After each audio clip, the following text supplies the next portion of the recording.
వెనకాల కాదు, పద్ధతిగా మాట్లాడాలి. నీకు లేదుగా. కాదు. సో ముందుగా ఇక్కడికి వచ్చేసినటువంటి అందరికీ స్వాగతం పలకాలి. ఎలా ఎలా అంటే ఇక్కడికి ఇచ్చేసినటువంటి అందరికీ స్వాగతం పలకాలి.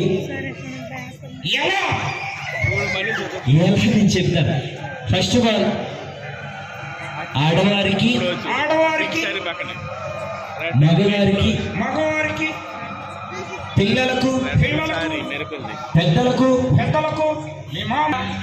నేను ఎలా చెప్తాను అలా చెప్పాలి.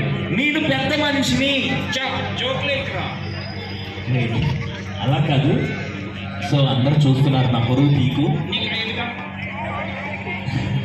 సరే, నేను ఎలా చెప్తే నువ్వు అలా చెప్పాలి ప్లీజ్. అందరు చూస్తున్నారు కాబట్టి. నేను పెద్ద మనిషిని.